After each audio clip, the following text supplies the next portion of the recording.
बच्चों, आज हम पढ़ने वाले हैं units and measurement. Units and measurement क्या होता है?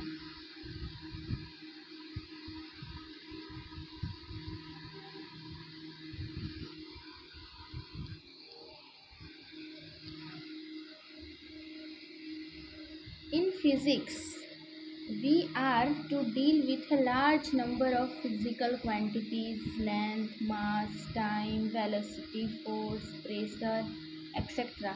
हम फिजिक्स में किन किस चीज़ों से, जैसे कि फिजिकल क्वांटिटीज़ क्या क्या होती है फिजिक्स में? लेंथ, मास, टाइम, वेलोसिटी, ये सब होती है।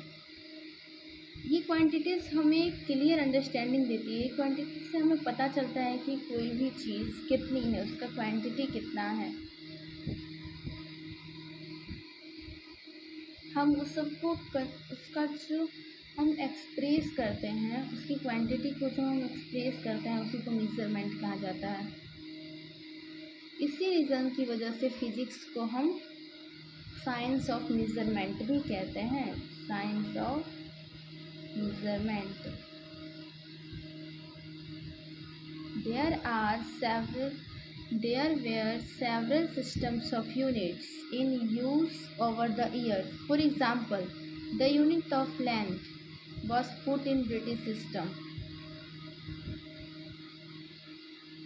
यूनिट ऑफ लेंथ को हम फुट बोलते हैं ब्रिटिश सिस्टम में, जैसे 1 फुट, 2 फुट, 3 फुट ऐसे। Metre in metric system and so on. Metric system में मीटर बोला जाता है। ब्रिटिश सिस्टम में हम यूनिट ऑफ लेंथ को फुट बोलते हैं, लेकिन मैट्रिक सिस्टम में हम उसे मीटर बोलते हैं। जैसे बोलते हैं ना 1 metre, 2 metre, 3 metre. But today all scientist and engineers have agreed to state their observations of nature in terms of single universal system of units called system international, French of international system, which is abbreviated as SI। SI को हम लोग क्या बोलते हैं? System international. In this chapter we shall discuss the various aspects of system of units. इस chapter में हम बहुत सारे लेंथ्स के बारे में डिस्कस करेंगे। Need of measurement in engineering and science. Physics is a branch of science dealing with nature and nature phenomena. Physics जो है साइंस का ऐसा ब्रांच है जो नेचर और नेचुरल फेनोमेना से डील करता है, उसके बारे में हमें बताता है। For a proper description of any natural phenomenon, measurement of various quantities involved in it is essential. किसी भी नेचुरल फेनोमेना के जानने के बारे में, किसी नेचुरल फेनोमेना के जानने के बारे में हमें उसका करेक्ट मेजरमेंट करना पड़ेगा, हमें उसके बारे में जानना पड़ता है, तभी हम उसको जान पाएंगे। To describe it completely, we must tell the velocity of fall. For example, a body released freely from a height falls on earth. It is natural phenomena. जैसे कि एग्जाम्पल में कोई बॉडी बहुत ऊंचाई से गिर रहा है, ये भी तो नेचुरल फेनोमेना ही है। To describe it completely we must tell the velocity of. इसको डिस्क्राइब करने के लिए हमें क्या क्या चाहिए?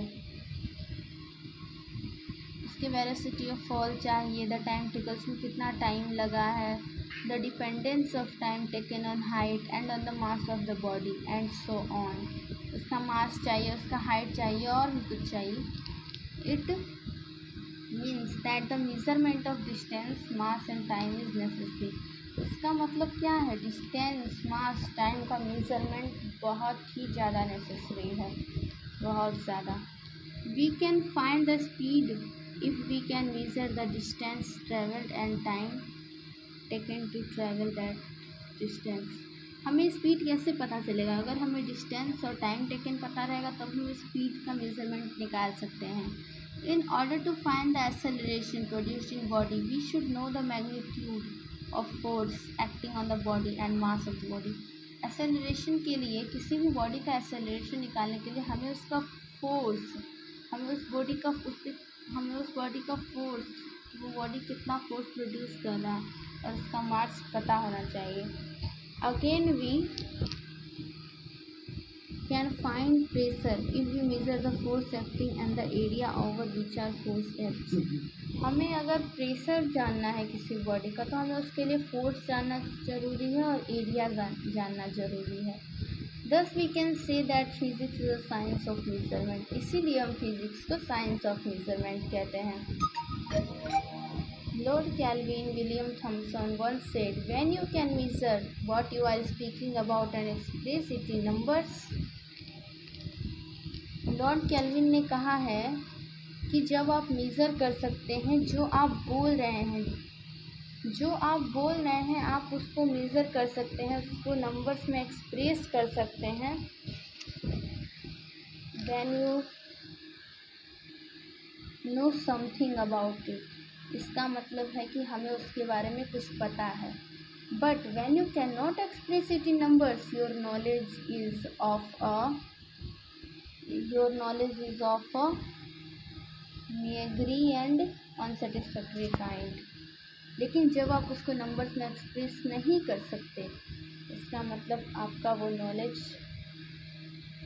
अनसेटिस्फाइड है.